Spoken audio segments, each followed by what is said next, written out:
sehat semua? Puji Tuhan. Jangan ada yang ngantuk ya. Tepuk-tepuk sebelahnya. Ayo, janji tidak ngantuk. Dengerin semua sebelah-sebelahnya, ditepuk-tepuk, bilangi jangan ngantuk. Dengerin, karena ini firman Tuhan yang akan memulihkan hidupmu. Oke? Ya, siapa di sini yang sudah berkeluarga angkat tangan? Yang sudah berkeluarga, yang sudah punya istri, anak, angkat tangan.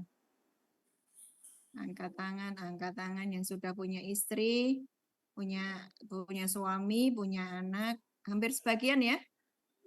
Nah, berarti sekarang gini, yang belum berkeluarga, coba angkat tangan. Oke.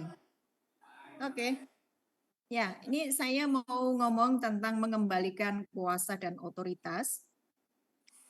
Saya akan membahasnya dengan sangat sederhana untuk mengembalikan keberadaanmu.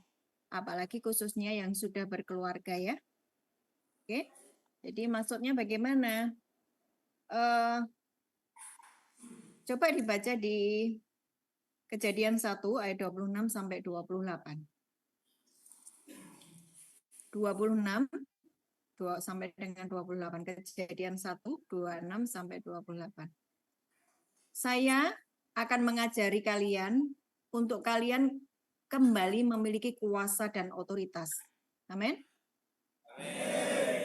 Saya akan mengajari kalian untuk kembali memperoleh otoritas dan kuasa lah. Makanya hari ini dengarkan baik-baik, tidak ada yang ngantuk ya.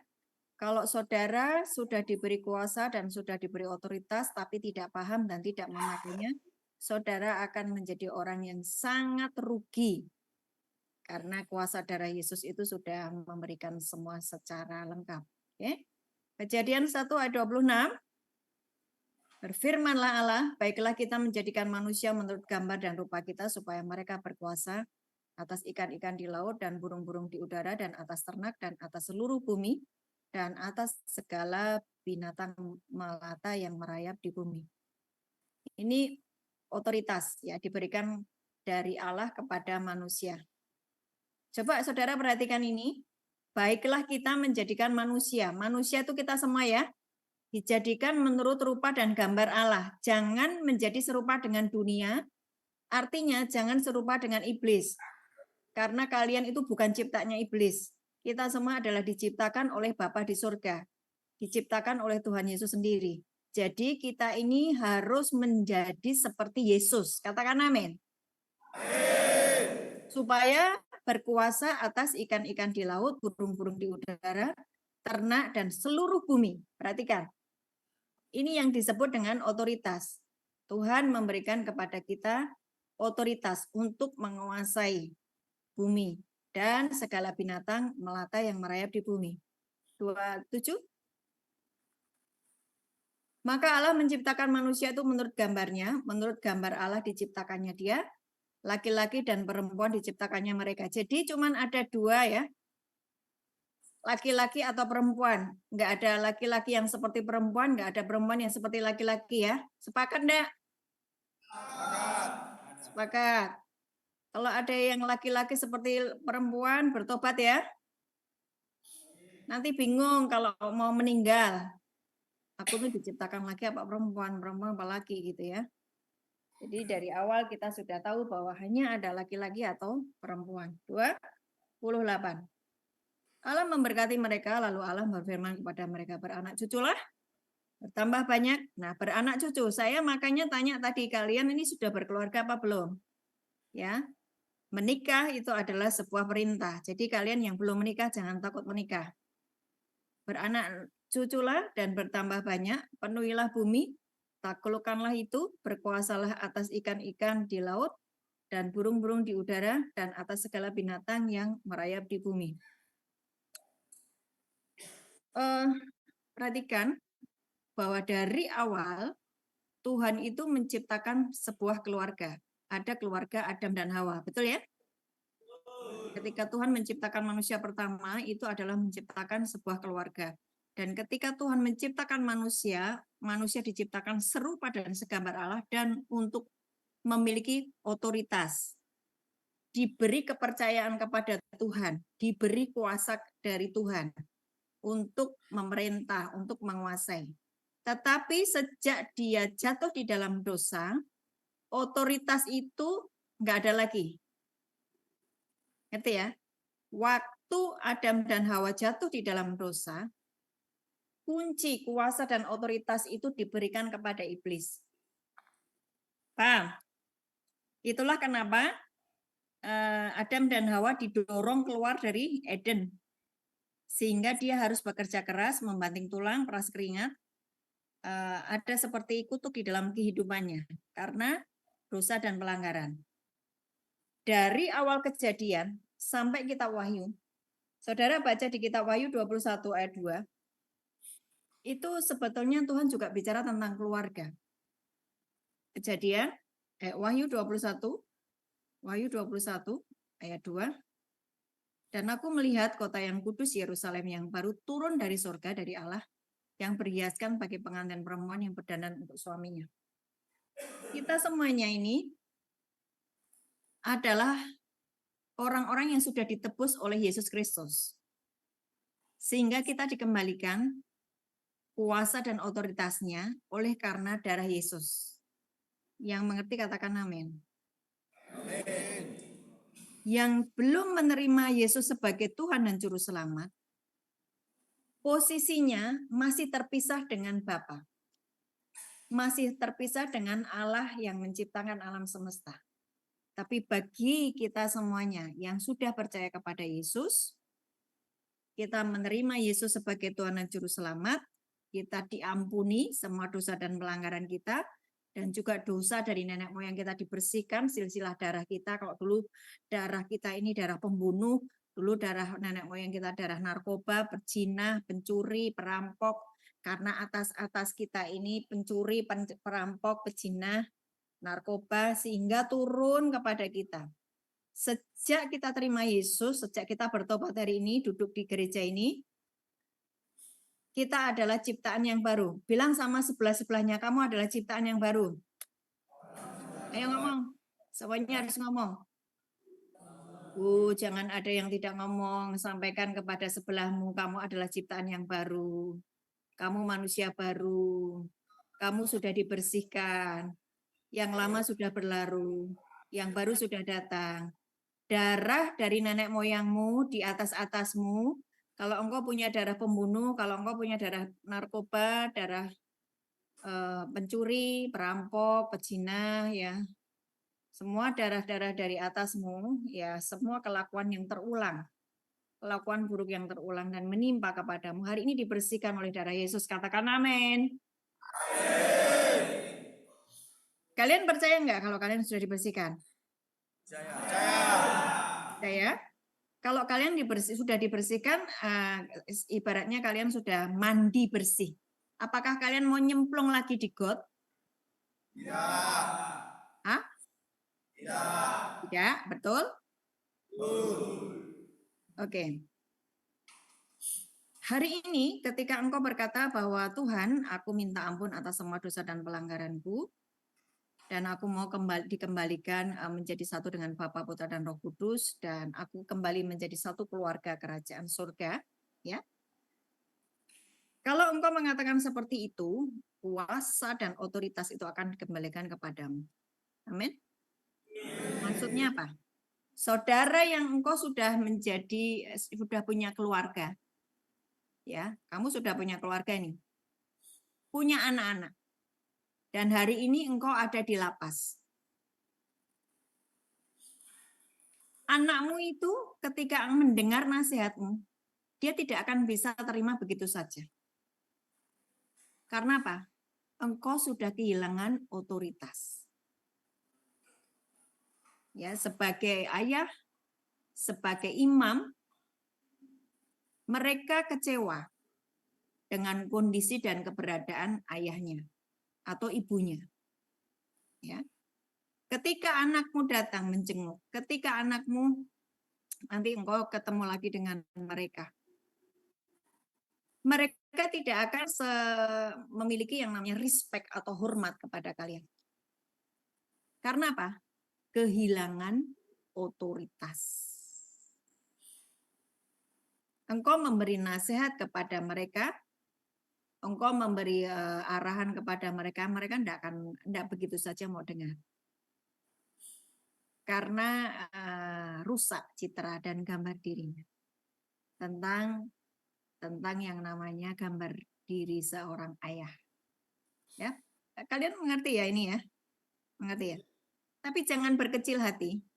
Saudara dengarkan apa yang saya sampaikan hari ini. Untuk dikembalikan otoritasmu seperti sedia kala. Waduh, tidak ada yang amin. Amin. Kalian paham nggak yang saya ngomong? Kalau paham, kenapa tidak amin? Kenapa saya harus melihat kalian itu memiliki respon? Karena saya memastikan bahwa setiap benih firman yang saya sampaikan kalian bisa nangkap. Sehingga itu akan merubah cara berpikirmu, merubah hidupmu. Amin. Yang nggak amin itu berarti nggak paham dan ngantuk. Ya? Mau dilanjutin enggak? Lanjut. Sekali lagi, otoritas kuasa itu dimulai di dalam sebuah keluarga. Ya. Di dalam sebuah keluarga ada suami, ada istri, ada anak-anak. Efesus 5 ayat 22 sampai 23. Kita mau belajar dulu Efesus 5 ayat 22 sampai dengan 23.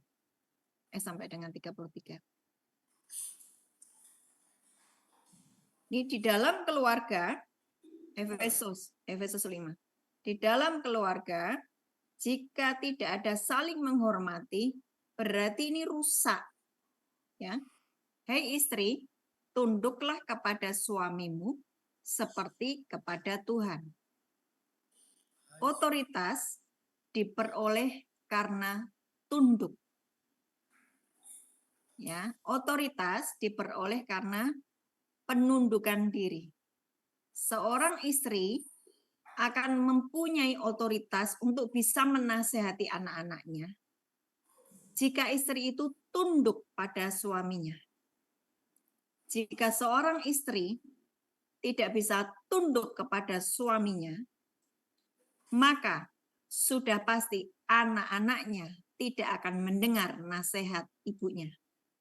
Yang mengerti katakan amin. Amin. Saya ulang. Saudara perhatikan dan camkan baik-baik. Karena saya akan memberikan kepadamu pengetahuan untuk mengembalikan otoritas di dalam hidupmu. Otoritas diberikan kepada orang yang mau tunduk. Ya, tunduk pada otoritas di atasnya. Otoritas itu apa sih? Misalnya saya memberi nasihat kepada anak-anak saya dan anak-anak saya mendengar. Berarti saya punya otoritas. Paham ya? Saya ngomong jangan pergi, mereka tidak pergi. Saya ngomong pulang, mereka pulang. Kalau saya ngomong jangan begitu dong, kamu kok begini-begini, oh tidak apa-apa Bu, Ibu juga begitu kok.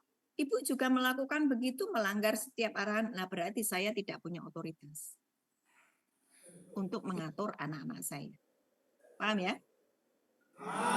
Otoritas diperoleh karena penundukan diri. Hai istri, tunduklah kepada suamimu seperti kepada Tuhan. Kalau seorang istri tidak tunduk kepada suaminya, tapi nanduk, ngomel-ngomel, nyalain terus, kemudian sakit hati terus dengan suaminya, menyalah-nyalahkan terus, berarti tidak ada ketundukan diri si istri kepada suaminya. Dampaknya, istri itu, ibu itu tidak bisa memberi nasihat kepada anak-anaknya. Karena tidak ada penundukan diri. Ayat 23, karena suami adalah kepala istri karena suami adalah kepala istri sama seperti Kristus adalah kepala jemaat. Dialah yang menyelamatkan tubuh. Saudara perhatikan, Istri yang semaunya sendiri, tubuhnya sakit. Ya, stres, depresi, uring-uringan, nanti ujung-ujungnya sakit ginjal lah, sakit jantung, sakit GERD, macam-macam. 24. Karena itu, sebagaimana jemaat tunduk kepada Kristus, demikianlah juga istri kepada suami dalam segala sesuatu. Nah, sekarang perhatikan, ini kalian kan banyak laki-laki ya. Kalian ya laki-laki. Hei suami, kasihilah istrimu sebagaimana Kristus telah mengasihi jemaat dan telah menyerahkan dirinya baginya. Ini suami, kalau tidak pernah mengasihi istrinya, sudah pasti dia tidak seperti Kristus. Karena Kristus itu mengasihi jemaat. Kristus itu mau mati, mau rela berkorban untuk jemaat. Jemaat adalah mempelai perempuan. Yesus adalah mempelai laki-laki, sebagaimana engkau laki-laki. Kalau engkau tidak pernah mengasihi istrimu, bersikap kasar, arogan, bahkan kamu selingkuh meninggalkan istrimu, atau engkau menganiaya istrimu, engkau mengkhianati istrimu, bersikap kasar kepada istrimu, maka sebagai suami kamu kehilangan otoritas. Karena kamu tidak mau tunduk kepada Kristus. Tunduk kepada firman. Firman itu Kristus sendiri. Yesus itu firman. Kalau firman berkata, hei suami kasihlah istrimu sebagaimana Kristus telah mengasihi jemaat dan telah menyerahkan dirinya baginya, dan engkau tidak mengasihi istrimu, kau berarti tidak tunduk sama atasanmu. Atasanmu itu siapa? Kristus. Suami-suami dengarkan saya. Kalau engkau tidak mengasihi istrimu, artinya engkau juga tidak bisa tunduk di bawah otoritas Kristus. Engkau tidak bisa tunduk sama Kristus. Ketika engkau tidak tunduk sama Kristus, engkau tidak punya otoritas. 26.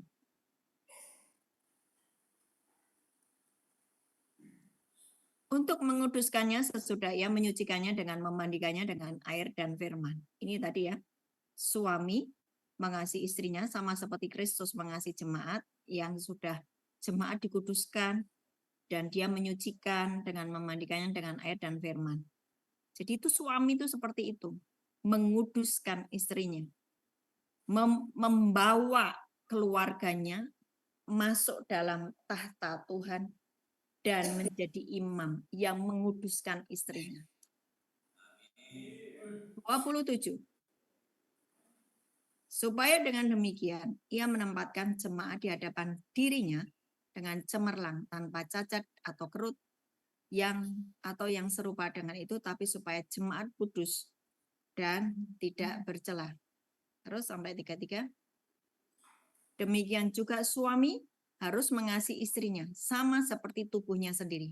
Saudara perhatikan, engkau sebagai suami kalau tidak mengasihi istrimu, tubuhnya biasanya sakit. Ya. Karena suami istri itu satu tubuh. Kalau yang satu menyakiti berarti sama dengan menyakiti dirinya sendiri.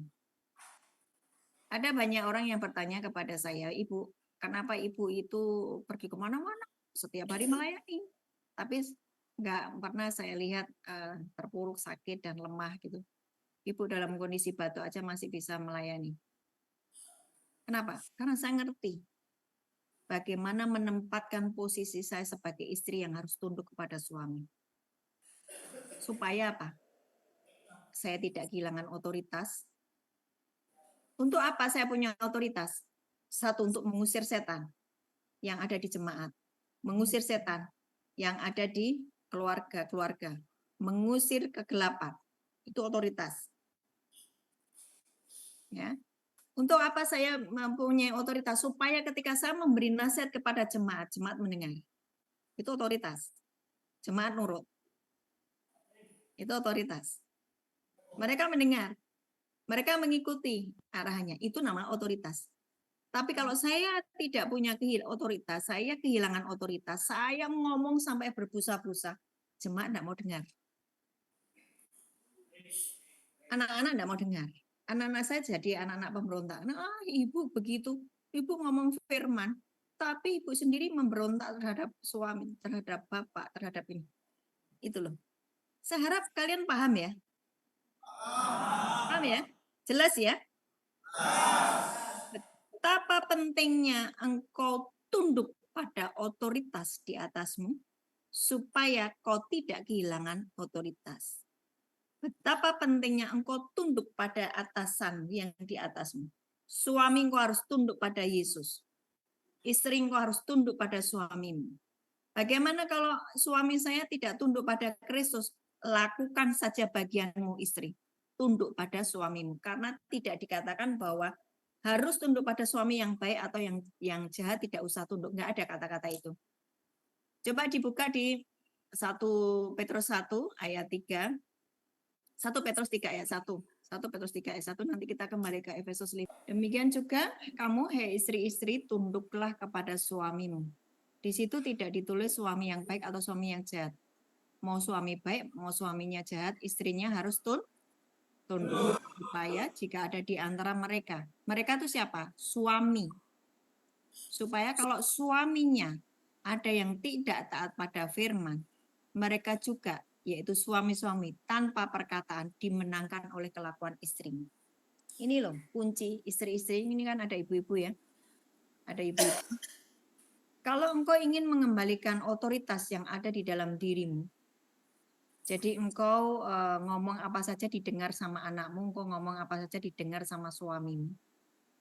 Kenapa kok istri-istri itu nggak pernah didengar suaranya oleh suaminya? Karena dia kehilangan otoritas sebetulnya. Kenapa dia kehilangan otoritas? Karena dia tidak tunduk pada otoritas di atasnya, yaitu suaminya.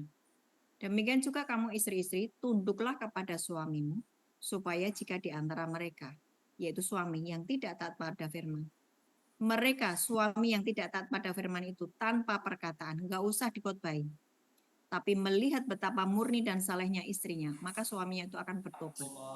Mereka itu tanpa perkataan dimenangkan oleh kelakuan istrinya. Amin. Ayat 2. Jika mereka melihat bagaimana murni dan salehnya hidup istri mereka itu, perhiasanmu janganlah secara lahiriah, yaitu dengan mengepang-epang rambut, memakai perhiasan emas, dan dengan mengenakan pakaian indah-indah. Ini ya, saya ngomong sama istri. Istri-istri, kalau engkau nanti kembali kepada keluargamu, supaya otoritas itu dikembalikan kepadamu, engkau ngomong apa saja didengar. Ya, engkau ngomong apa saja didengar, engkau harus mulai tunduk dan nurut sama suamimu. Walaupun suamimu jahat, walaupun suamimu bagaimanapun kondisinya, lakukan saja bagianmu. Maka tanpa perkataan engkau bisa memenangkan suamimu. Amin. Dan juga nanti akan seluruh keluargamu akan bertobat kalau engkau sebagai istri tunduk pada suamimu.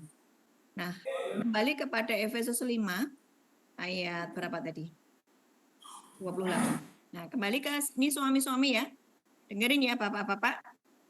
Demikian juga suami harus mengasihi istrinya sama seperti tubuhnya sendiri. Siapa yang mengasihi istrinya, mengasihi dirinya sendiri. 29. Sebab tidak pernah orang membenci tubuhnya sendiri, tetapi mengasuhnya dan merawatinya sama seperti Kristus terhadap jemaat. Jadi kita ini kalau membenci tubuh kita sendiri dan sakit ya, maksudnya gini. Suami istri bertengkar terus, itu pasti salah satu sakit atau dua-duanya sakit. Pasti itu. Karena apa? Saling menyakiti tubuhnya sendiri.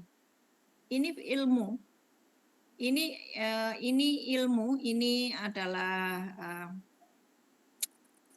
apa namanya? Pewahyuan, ya. Saudara mesti ingat itu, kalau pengen sehat, pengen tubuhmu tuh sehat, hormati dan hargai istrimu atau suamimu. Sebab tidak pernah orang membenci tubuhnya sendiri, tetapi mengasuhnya dan merawatnya sama seperti Kristus terhadap jemaat. 30. Karena kita adalah anggota tubuhnya. Terus,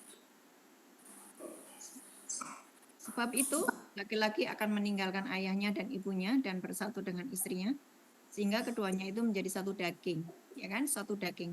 Makanya kalau saling menyakiti tubuhnya pasti sakit. Tubuhnya sakit sendiri. Terus 32. Rahasia ini benar, tetapi yang aku maksudkan ialah hubungan Kristus dan jemaat. 33.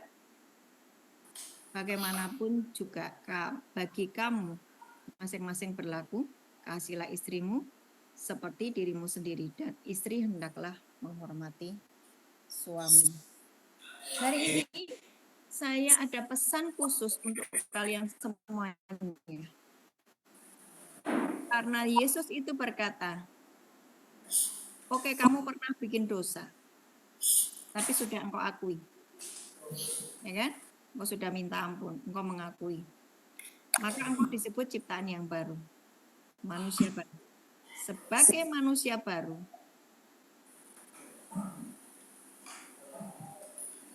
Tuhan memberikan kepadamu kembali kuasa dan otoritas. Diberikan lagi kembali kepadamu. Engkau bisa lagi memberi nasihat kepada anak-anakmu. Engkau bisa lagi memberi nasihat kepada istrimu. Engkau bisa memberi nasihat kepada suami kalau engkau seorang perempuan. Ya. Karena apa? Tunduk. Jadi otoritas hanya diperoleh karena penundukan diri. Yakobus 4 ayat 7 sampai 8. Untuk apa otoritas saya itu? Kenapa saya harus punya otoritas? Kalian kalau nggak punya otoritas, ngomong apa saja nggak didengar. Kamu ngomong apa saja nggak didengar, kamu nggak ada favor dari Tuhan, nggak ada favor dari manusia, nggak disayangi sama manusia, karena otoritasnya nggak ada. Karena itu tunduklah kepada Allah, lawanlah iblis, maka ia akan lari daripadamu. Tunduklah kepada Allah. Ketika kita ini tunduk kepada Allah, bagaimana saya tunduk kepada Allah? Firman yang kamu baca, kamu kerjakan. Maka saya sedang tunduk kepada Allah. Maka saya bisa melawan iblis, yaitu musuh saya. Musuh saya bukan orang-orang di sekelilingmu. Musuhmu bukan orang-orang di sekelilingmu. Musuh saya bukan orang di sekeliling saya. Musuhmu adalah iblis. Bagaimana engkau mengusir iblis dan iblis itu lari ngacir? Ketika engkau tunduk pada Allah. Itu yang disebut otoritas. Otoritas itu bisa berkata gini, iblis diam, tutup mulutmu. Dan iblis ngacir dan lari. Itu namanya orang punya otoritas. Sampai sini paham? Kalau kamu masih bersahabat dengan iblis, kamu nggak bisa ngusir iblis. Betul? Kenapa iblis harus diusir? Ada yang bisa jawab kenapa iblis harus diusir?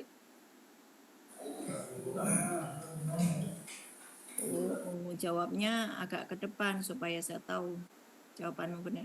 Kenapa iblis harus diusir? Diusir. Hah? Kenapa iblis harus diusir? Karena dia sumber masalah. Dia sumber masalah di dalam hidup kita. Sumber kemiskinan, sumber sakit penyakit, sumber kehancuran, sumber pemberontakan. Sumber masalah. Dia itu sumbernya maut di dalam hidup kita. Sehingga dia harus kita usir. Kenapa banyak orang gagal? Kenapa banyak orang menjadi miskin? Karena membiarkan iblis itu mencuri, membunuh, membinasakan di dalam hidupnya. Dia pikir bahwa, oh ini sudah nasib saya. Tapi kalau kamu tahu bahwa di dalam dirimu ada kuasa dan otoritas, kamu bisa mengusir iblis yang membuat rumah tanggamu hancur, yang membuat ekonomimu hancur, yang membuat keluargamu berantakan, yang membuat sakit penyakit. Usir itu. Kamu bisa mengusir iblis kalau kamu tunduk pada Allah. Tadi pahami? Bisa dipahami? Itu dong, kalian itu orang-orang Nias tuh kalau teriak-teriak tuh sampai kayak guntur gitu ya toh, kayak orang pintar, tapi kalau ditanyain kayak orang mau ditanyain mau nikah aja. Tahu. Karena itu tunduklah kepada Allah, lawanlah iblis, maka ia akan lari daripadamu. Mendekatlah kepada Allah dan ia akan mendekat kepadamu. Tahirkanlah tanganmu, hai kamu orang yang berdosa. Sucikanlah hatimu, hai kamu yang mendua hati. Otoritas dikembalikan ketika engkau tunduk pada atasan. Suami atasmu adalah Allah. Istri atasmu adalah suami. Bagaimana jika suami tidak tunduk pada Allah? Istri, engkau harus tunduk pada firman. Lakukan saja firman. Karena firman itu adalah Allah. Allah itu adalah mempelai laki-laki. Kita semua mempelai perempuan. Kenapa iblis harus diusir? Karena sumber masalah. Karena sumber masalah. Kenapa masalahmu banyak sekali? Karena iblis. Karena iblis. Kenapa iblis masih menguasai hidupmu? Karena dosa. Karena dosa, tidak tunduk pada Allah. Saudara diberkati hari ini? Amin.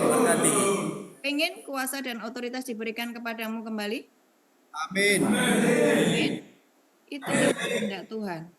Bahwa penebusan yang dia lakukan di atas kayu salib itu mengembalikan kalian semuanya.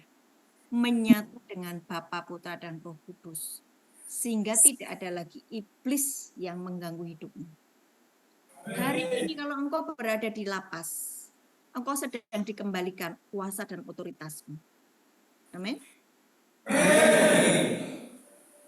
Yohanes 14 ayat 23. Yohanes 14 ayat 23.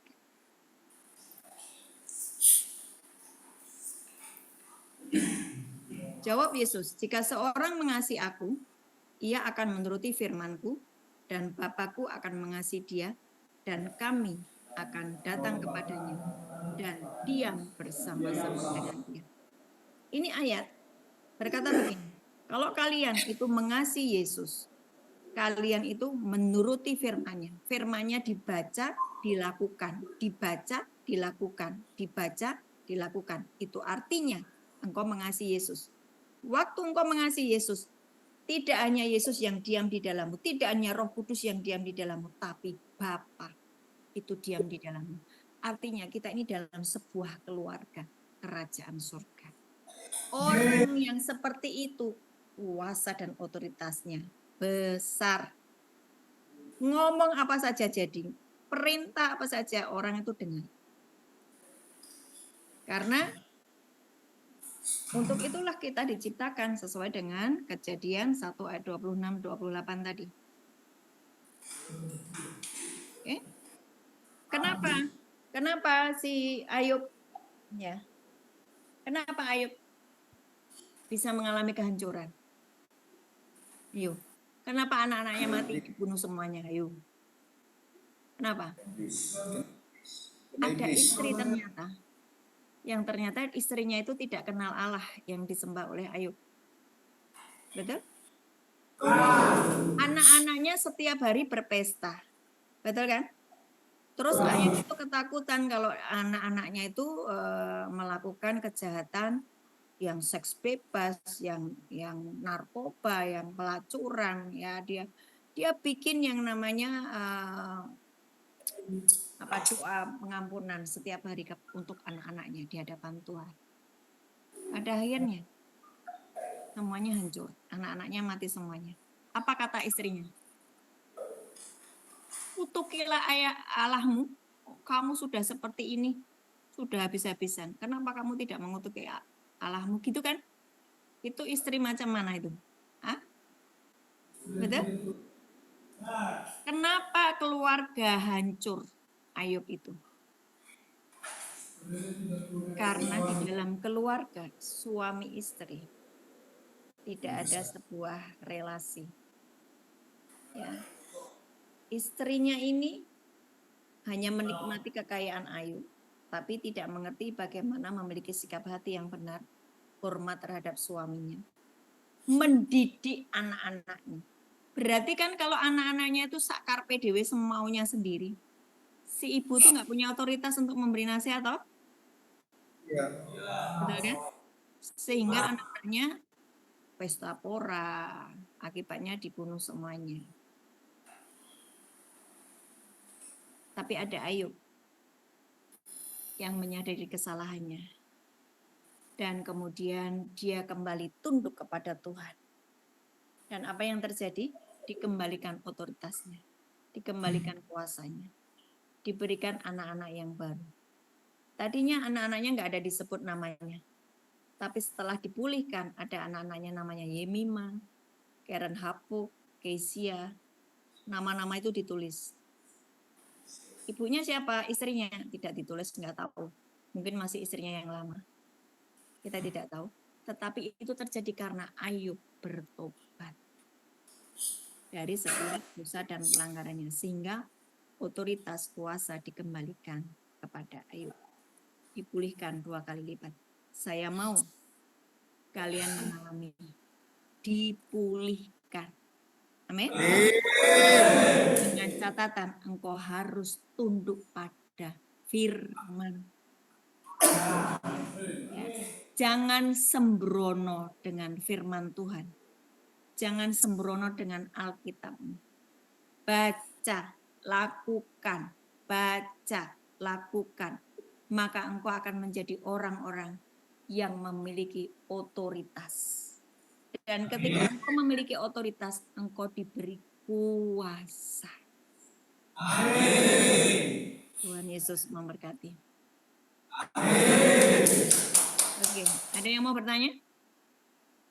Pas. Pas? Pas. Pas. Bangkit berdiri, kita nyanyikan satu lagu. Kemudian saya akan berdoa buat kalian.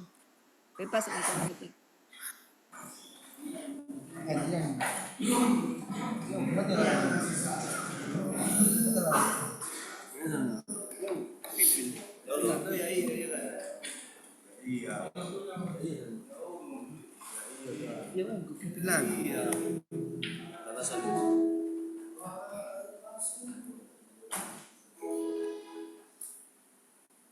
Mari kita menyanyi lagu Tanah Salib.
Kami bersyukur Tuhan buat kuasa darah-Mu yang menyucikan, mentahirkan, memulihkan keberadaan kami kembali. Hari ini kami mengakui segala dosa dan pelanggaran kami Tuhan. Taruh tangan-Mu satu di dada, taruh tangan-Mu satu yang kanan di atas. Yang kiri di dada, yang kanan di atas. Angkat tanganmu. Angkat tangan. Hari ini Tuhan, ini kami mengakui segala dosa dan pemberontakan kami. Kami mengakui segala pelanggaran kami, ketidakakuratan kami, pemberontakan kami. Kami sebagai suami tidak mengasihi istri. Kami sebagai suami tidak tunduk pada firman-Mu. Tuhan, kami sebagai istri, kami tidak tunduk pada suami. Kami sebagai istri terlalu banyak menuntut, ampuni kami. Hari ini Tuhan, belas kasih dan kemurahan-Mu, biar turun atas jemaat-Mu yang ada di tempat ini. Engkau pulihkan kami semua Tuhan. Engkau pulihkan jemaat di lapas kelas 3 Teluk Dalam ini Tuhan. Pulihkan Tuhan.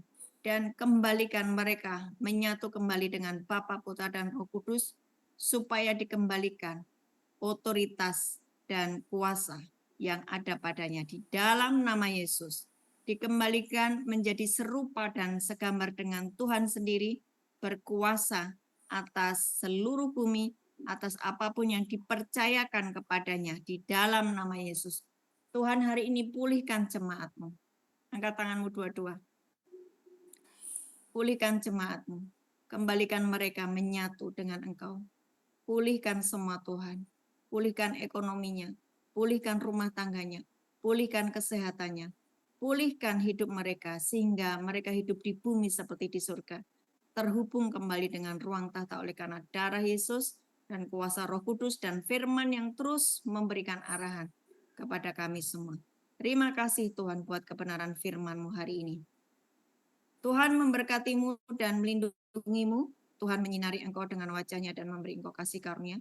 Tuhan menghadapkan wajah-Nya kepadamu dan memberi Engkau damai sejahtera. Amin. Amin. Amin. Tuhan Yesus memberkati.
Tuhan adalah terang dan keselamatanku. Pada siapa ku harus takut? Tuhan adalah benteng di dalam hidupku. Pada siapa aku harus gentar? Satu hal telah ku pinta kepada Tuhan, itulah yang ku ingini, diam di rumah Tuhan seumur hidup, menyaksikan kemurahan Tuhan, menikmati baik kudus-Nya, lindungi ku dalam pondok-Nya. Saat bahaya menghampiriku, di kemahnya Dia sembunyikanku, angkat dan tegakkanku.